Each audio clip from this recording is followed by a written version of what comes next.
आज हम लोग देखेंगे अध्याय 6 एनसीईआरटी बुद्ध की कहानी। बुद्ध की कहानी में हम लोग जानेंगे कि बुद्ध भगवान क्या थे, इनके बारे में जानकारी लेंगे। तो आप लोग को ये बताऊं कि बुद्ध भगवान का अगर देखा जाए तो पहले इनका नाम था सिद्धार्थ, यानी पूछेगा कि बुद्ध से पहले इनका नाम क्या था, तो सिद्धार्थ था।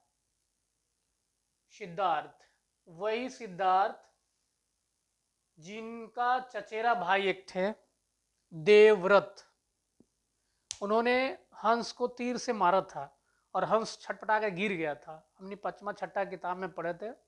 हंस छटपटा के गिर रहा था, मृत्यु की ओर जा रहा था। तो यही सिद्धार्थ हंस को उठा करके गोद में और उसको क्या किया, तीर को निकाल करके मरहम पट्टी करके उसको बचा लिया। अब देवव्रत क्या करने लगा कि हंस को छीनने लगा कि हंस मेरा है, हमने इसे मारा।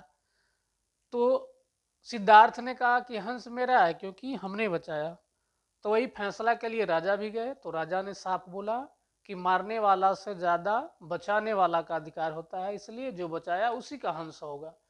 तो सिद्धार्थ बचपन से ही क्या थे, दयालु व्यक्ति थे। इनको बचपन से ही रुचि था। तो सिद्धार्थ बुद्ध के रूप में कैसे जाने गए, तो आइए जानते हैं कि ये बुद्ध कैसे बने।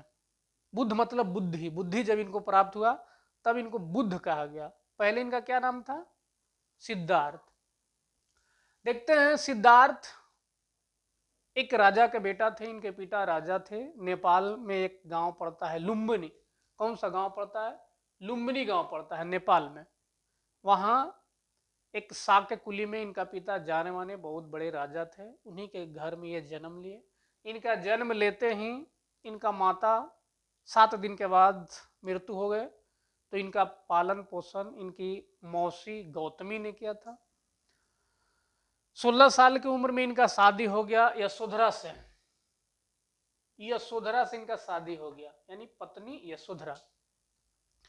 अब इनको बहुत जानने की इच्छा था कि दुनिया क्या है, क्योंकि ये राजमहल के अंदर रहते थे। बड़ा राजा का महल होता था, उसी में ये रहते थे। अब इनको जानने की इच्छा हुई कि कैसे दुनिया है। तो एक दिन ये जा रहे थे सैर करने अपने राजमहल से निकल करके। इनका पिता जानते थे, क्योंकि इनका पिता को बचपन में ही एक महा कहा जाए खगोल शास्त्री ने कहा था कि ये लड़का एक दिन या तो बहुत बड़ी सन्यासी बनेगा या एक दिन ये बहुत विशाल राजा बनेगा। तो इनका पिता डरते थे, इनको बाहर नहीं जाने देते थे कि अगर सन्यासी बन गया तो फिर हमारा लीला समाप्त हो जाएगा, अगर राजा बन गया तब तो अच्छा है। तो इनको पिता ये जिधर घूमने जाते था चारों तरफ मतलब राजमहल की सुविधा देते थे। एक दिन अचानक ये हुआ कि जब घूमते जा रहे थे तो सबसे पहले 4 दृश्य देखा। 4 दृश्य में पहला दृश्य उन्होंने देखा कि एक बुढ़ा थरथराते हुए जा रहा था। तो पूछ दिए अपने जो साथ में था मंत्री लोग, अच्छा बताओ तो क्या है। तो कहा कि बुढ़े व्यक्ति है। तो कि अच्छा बूढ़ा, हम भी बूढ़ा हो गए। तो कि जी सबको ही होगा। इनका मन भयभीत हो गया, कह रहे ऐसे लाचार होगा एकदम बूढ़ा। उसके बाद दूसरा जब जैसे ही आगे बढ़ते हैं तो एगो मेरा बीमार आदमी, बीमार एकदम बीमारी से उसको खटिया पलाद कर ले जा रहा था मैया बाप कहने तक ये क्या है, तो इसको बीमारी हो गया, बीमार व्यक्ति है। फिर आगे गए 2-4 किलोमीटर तो फिर भेटाया, एक भेटाया कौन सी, राम नाम सत करते हुए 4 गो पकड़े हुए कंधा पर, यानी 100 मिला। तो पूछे सिद्धार्थ जी कि क्या है, तो कि मृत्यु हो गया इसको, अब जा रहा है घर है। ठीक है, अच्छा ऐसे। फिर मिला एगो साधु यानी सन्यासी, आराम से चूंटा बजाते हुए मस्त मगन गाना गाते हुए जा रहा है, एकदम हंसते खेलते हुए। बाकी 3 गो दृश्य देखा तो बूढ़ा आह मयू आह बब चिल्ला रहा है, बीमार आदमी वो ने तड़प रहा है, मरलका के जो अलग सब रुआ पीटी कर रहा है, और साधु के देखा तो एकदम गाते जा रहा है। तो वहीं से इनका मन डोल गया कि अब बनना है तो सन्यासी बनना है, कि सन्यासी जीवन सबसे अच्छा है, हंसी खुशी। तो इन्होंने 29 वर्ष की अवस्था में घर को छोड़ दिया और जा करके रास्ते में वैशाली, यानी नेपाल से वैशाली बॉर्डर पर ही है आगे, तो वहां गए तो इनको एक गुरु मिला, साख दर्शन, जिसका नाम था अलारकराम। तो पूछता है कि बुद्ध के गुरु का क्या नाम था, तो अलारकराम, ये साख दर्शन दिए थे।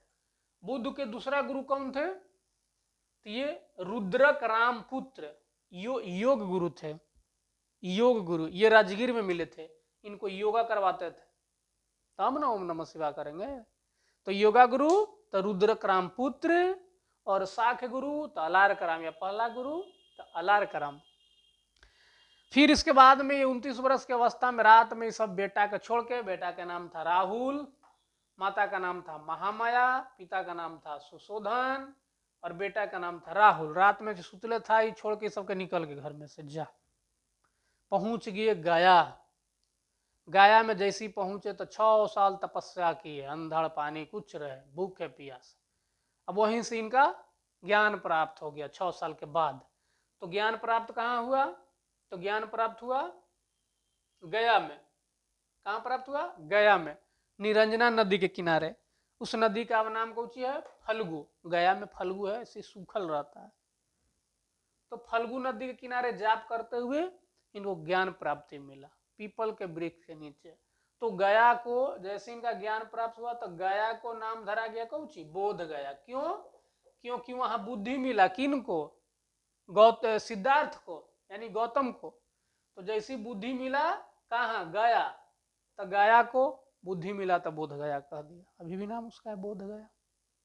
तो ज्ञान कहाँ मिला, निरंजना नदी किनारे, यानी फल्गु पीपर के पेड़ के नीचे। कहिया, तो बैसाख के पूर्णिमा के दिन। ये भी पूछता है बैसाख पूर्णिमा के दिन। ऐसा ये व्यक्ति हुए कि बैसाख पूर्णिमा के दिन जन्म हुआ, बैसाख पूर्णिमा के दिन मृत्यु हुआ, और बैसाख पूर्णिमा के दिन ज्ञानो मिला। तो जैसे ही ज्ञान मिला बोध गया में, तो सिद्धार्थ से ही कहा गया बुद्ध, यानी गौतम बुद्ध कहा गया। तो बुद्ध कहलाने में 35 साल इनको लग गया। यानी आदमी को धैर्य रखना चाहिए कि बुद्धि कब खुलता है, दुनिया कब जानता है, 35 वर्ष में, यानी 30-35 वर्ष में। अभी जैसी घर छोड़े, तो घर छोड़ने की क्रिया क्या कहा गया, महाभिनिष्क्रमण। कहा कि महाभिनिष्क्रमण क्या है, तब बुद्ध जी घर छोड़ दिए थे। इनका जन्म कब हुआ था, तब 563 ईसा पूर्व में, यानी ईस्वी से पहले ही इनका जन्म हुआ था। और मृत्यु तो 483 ईस्वी में यूपी में, और जन्म नेपाल में, मर गए यूपी में 80 वर्ष में, बुढ़ारी में। जैसी मारे उनका नाम है कि महापरिनिर्माण, और गृह त्याग को महाभिनिष्क्रमण। प्रथम अपना उपचार दिए थे पाली भाषा में, हमने इसे न बोलते थे, वाओ मगही दूसर भाषा में बोलते थे। कौन भाषा में, पाली भाषा में। पूछे गौतम बुद्ध कौन भाषा में प्रचार करते थे, तो पाली भाषा में। यानी ये गौतम बुद्ध बिहार में कौन धर्म अपना लिए थे, बौद्ध धर्म। कौन धर्म, बौद्ध धर्म। ये ऐसा बिहार है कि यहाँ से दो धर्म बना। कौन कौन धर्म, बौद्ध धर्म, जैन धर्म। पहला ऐसा राज्य है कि जैन और बौद्ध धर्म। बौद्ध धर्म के कहाँ कहाँ पहुँचाया, अमेरिका, श्रीलंका, चीन, कंबोडिया, थाईलैंड, म्यांमार, यानी सबसे ज्यादा विश्व में अगर जो धर्म फैला है वो कौन धर्म है, बौद्ध धर्म। अभी भी अमेरिका जाइएगा तो कहेगा कि बुद्ध के धरती से आए हैं, तो अमेरिका शांति जान जाएगा कि अच्छा बुद्ध भगवान बहुत शांति देते हैं। इसको एशिया का लाइट कहा जाता है, यानी एशिया में प्रकाश। आज भी चाइना के लोग बुद्ध भगवान को पूजा करते हैं, हालांकि बुद्ध कहा कि हम भगवान नहीं है, कर्म करो सब भगवान। इनका भाषा क्या था, पाली भाषा। सबसे ज्यादा प्रवचन कहाँ दिए, तो श्रावस्ती में, यानी यूपी में। पहला कहाँ दिए थे भाषण अपना, तो ये दिए थे आपको सारनाथ यूपी में, जो कहा गया धर्म चक्र प्रवर्तन। इनके समय में राजा कौन कौन इनको मानते थे? तो पाटलिपुत्र यानी पटना के राजा था बिंबिसार, सबसे ज्यादा मानते थे इनको। फिर यूपी के राजा थे प्रसेनजीत, फिर बिंबिसार के पोता था उदयन, ये भी इनको मानता था बुद्ध को, यानी बुद्ध ने 3 राजा को देखा था, 3 राजा मानते थे। यानी बुढ़ा बीमार 100 सन्यासी, तो देख लिए इनका अभिलेख चीनी अभिलेख एक है, चीनी अभिलेख का क्या नाम है? कैंटोन, उनके ही अभिलेख से सब मिला है इनका, ना हमने क्या पता था। इस चलते चाइना में गए थे, चाइना वाला ने आया था, संग्रह करके ले गया था। यानी स्तंभ के मतलब कि बड़ा पत्थर पर पूरा लिखवा दिया था चाइना वाला, यानी इतना इनको मानता था, वहीं से मिला था। कौन से? कैंटीन अभिलेख से। बुद्ध यानी बौद्ध ग्रंथ मुख्य रूप से 3 गो है, जिसको कहा गया त्रिपिटक। त्रिपिटक में कौन कौन किताब है? तो विनय पिटक, सूत पिटक, अभिधम। विनय पिटक में इनका टोटल सिद्धांत है कि क्या करना है। सूत पिटक में क्या है? तो इनका नियम है, और अभिधम में सूत पिटक का नियम का आकलन किया गया है, कैसे कैसे नियम बनेंगे। इन्होंने कहा कि ईश्वर पर विश्वास मत करो, ईश्वर है ही नहीं है, खुद ईश्वर है। अच्छा करो दूसरे के लिए, तू ही ईश्वर है, ईश्वर कोई नहीं है, प्रकृति है। ईश्वर पर विश्वास नहीं किया था। पूछता है कि ईश्वर पर विश्वास करते थे? तो नहीं। आत्मा पर? तो जी नहीं, कोई आत्मा उत्मा नहीं है। हाँ बताएंगे बताएंगे। पुनर्जन्म, हाँ ये कहें कि हाँ दूसरा जन्म होगा, अच्छा कर्म कीजिए। तो ये चीज में आप लोग इतना जान सकते हैं बुद्ध के भगवान के बारे में।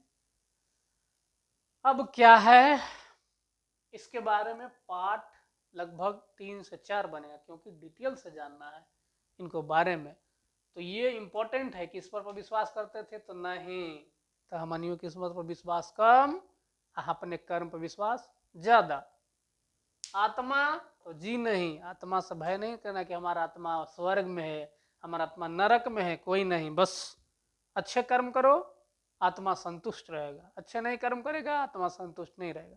तो आत्मा आत्मा जब धमकाता है कि तू नरक में जाएगा, तू स्वर्ग में जाएगा, ये कहे कि अरे आत्मा है ही नहीं तो कौन कहाँ जाएगा।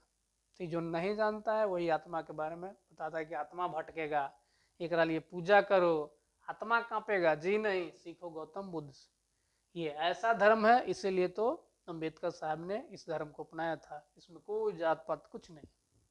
तो ये पढ़ के ये होना चाहिए। पुनर्जन्म, हाँ जन्म होता है दोबारा, मरने के बाद हम लोग का एक जीवात्मा के रूप में जन्म होता है। तो मिलेंगे फिर अगली वीडियो में।